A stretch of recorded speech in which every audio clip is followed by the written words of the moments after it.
मंच पर विराजमान राज्यपाल श्री आर.एन. रवि जी, ऊर्जावान मुख्यमंत्री शुभेंदु अधिकारी जी, केंद्र में मेरे सहयोगी प्रताप राव जाधव जी,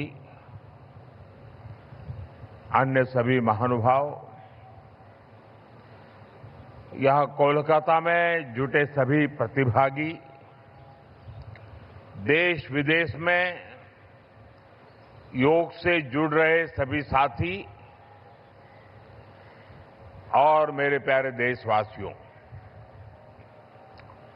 21 जून का ये दिन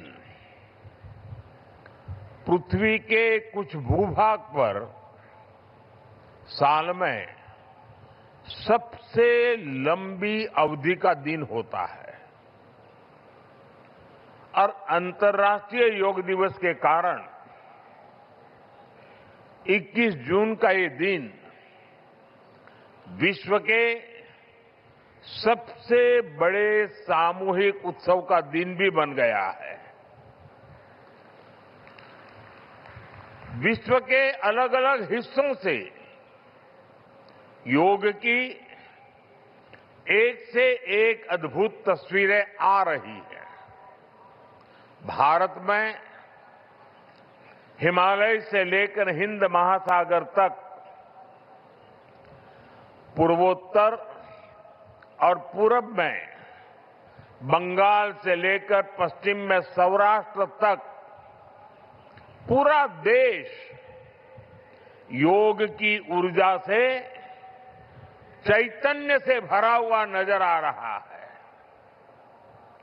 पूरा देश, पूरा विश्व एक दूसरे से जुड़ा हुआ नजर आ रहा है और यही तो योग की ताकत है।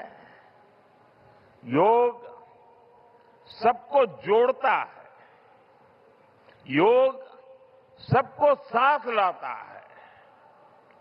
मैं इस अवसर पर पूरे विश्व को, संपूर्ण मानव समुदाय को अंतर्राष्ट्रीय योग दिवस की बहुत बहुत शुभकामनाएं देता हूं। साथियों, आज योग दिवस पर मैं खास करके पूरे बंगाल में, कोलकाता में यहां बने स्वच्छता के योग के लिए भी कोलकाता वासियों की सराहना करूंगा। ये अद्भुत पहल है, स्वच्छता से स्वागत। स्वच्छता से स्वागत पहल के लिए जिस तरह यहां लगातार श्रम किया गया है, नागरिक कर्तव्य निभाया गया है, वो सभी देशवासियों के लिए आज एक बहुत बड़ी प्रेरणा बन गया है। साथियों, योग दिवस के अवसर पर आज बंगाल में होना बहुत ही विशेष है। बंगाल की ये पवित्र भूमि, जहां भगवान रामकृष्ण परमहंस जैसे सिद्ध संतों ने अवतार लिया, जहां से निकलकर स्वामी विवेकानंद ने पूरे विश्व को योग से परिचय कराया, जहां महर्षि अरविंद जैसे महान योगी ने जन्म लिया,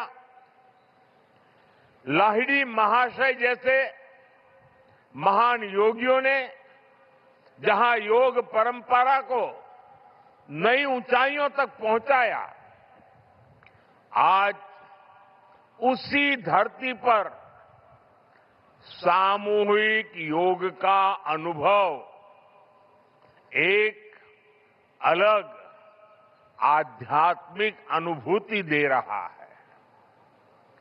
इसी बंगाल की धरती पर जन्मे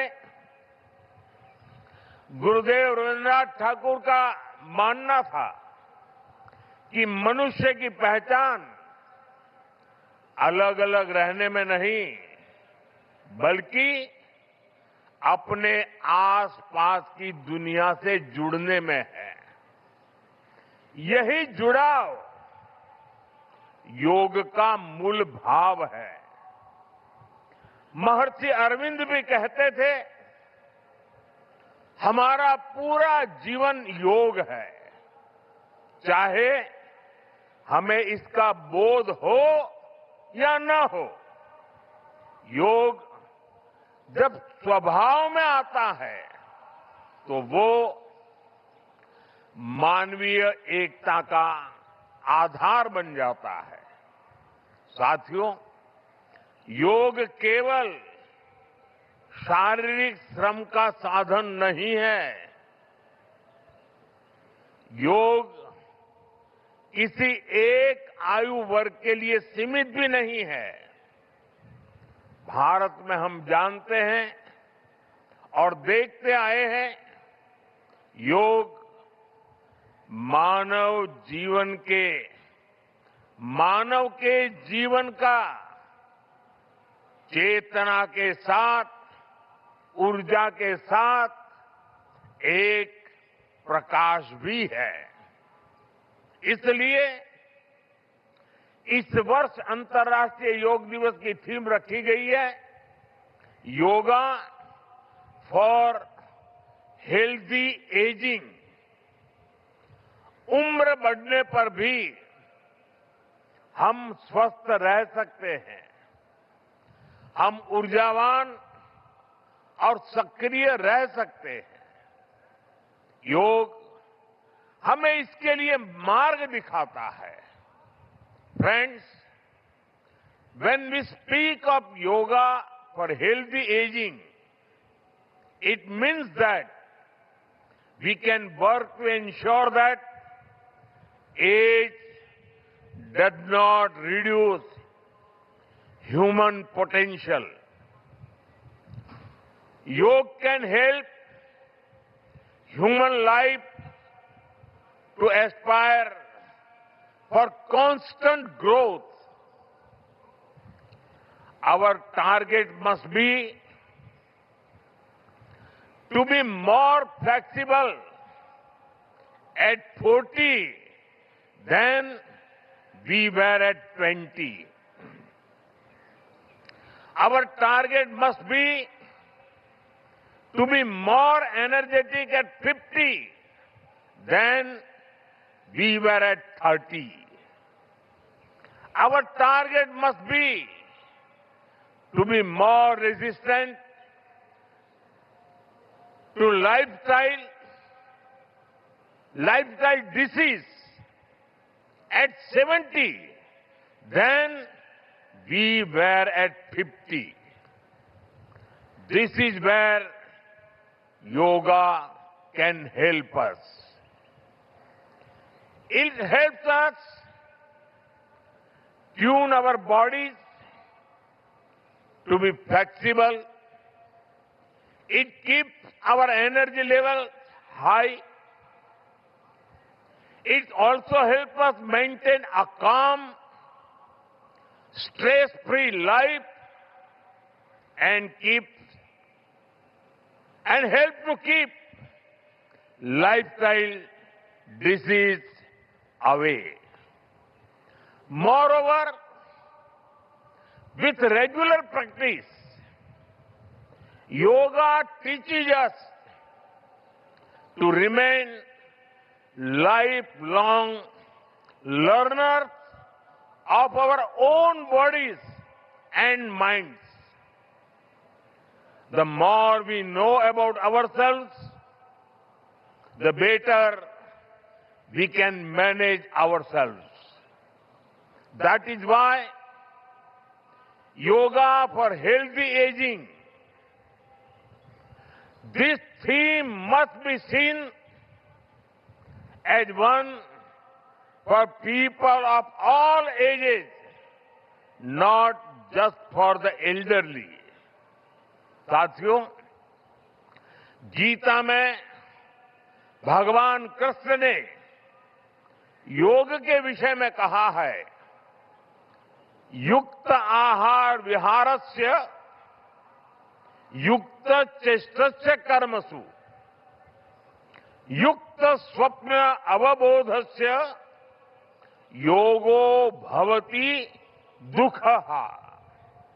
अर्थात संतुलित आहार विहार से, संतुलित क्रियाओं और कर्मों से, संतुलित नींद और जागने से योग दुखों का नाश करने वाला हो जाता है। ये संतुलन ही योग का आधार है। यही संतुलन हमारे जीवन का आधार भी है। लेकिन ज्यादातर लोग आज इस आधुनिक समय में जीवन के असंतुलन से ही जूझ रहे हैं। बहुत मशक्कत करनी पड़ रही है उनको। योग हमें जीवन को बैलेंस वे में जीने की कला सिखाता है। योग हमें डूज और डोंट सिखाता है।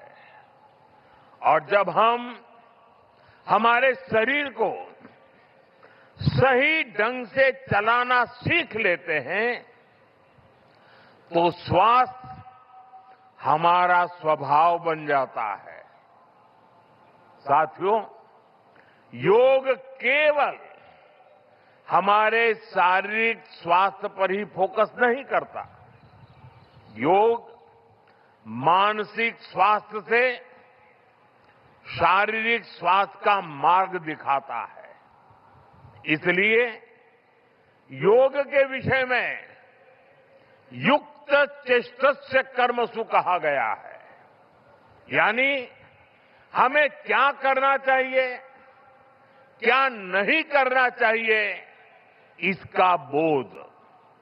ये बोध हमारे जीवन में शांति का स्रोत तो बनता ही है, इससे विश्व शांति का मार्ग भी खुलता है। इसलिए योग आज केवल हमारी पर्सनल लाइफस्टाइल के लिए जरूरी है, इतना ही नहीं है। योग दुनिया के बेहतर भविष्य के लिए एक आवश्यकता भी है। साथियों, अंतर्राष्ट्रीय योग दिवस के अवसर पर करोड़ों लोग योग से जुड़ते हैं। लेकिन आज का ये दिन हमें अपने साझा संकल्प को फिर दोहराने का अवसर देता है। आइए हम संकल्प लें, योग को केवल एक दिवस तक सीमित नहीं रखेंगे। योग को केवल एक कार्यक्रम तक सीमित नहीं रखेंगे। हम योग को अपने जीवन का हिस्सा बनाएंगे, अपने परिवार का हिस्सा बनाएंगे, अपनी आने वाली पीढ़ियों का हिस्सा बनाएंगे। साथियों, इसी दिशा में इस वर्ष योग 365 योग 365 की पहल को भी आगे बढ़ाया गया है। इसके तहत 100 दिन के ऑनलाइन योग कार्यक्रम का आयोजन किया गया है, जिसमें अभूतपूर्व जनभागीदारी देखी गई है। 130 देशों के 30 लाख से अधिक लोगों ने इसमें भाग लिया है। साथियों, जब समाज स्वस्थ होगा तब राष्ट्र भी अधिक सक्षम, अधिक समृद्ध और आत्मविश्वासी बनेगा। मैं इसके लिए मैं सबके लिए कामना करता हूं, सर्वे भवन्तु सुखिनः, सर्वे सन्तु निरामया। इसी के साथ आप सभी को एक बार फिर अंतर्राष्ट्रीय योग दिवस की बहुत बहुत शुभकामनाएं, बहुत बहुत धन्यवाद।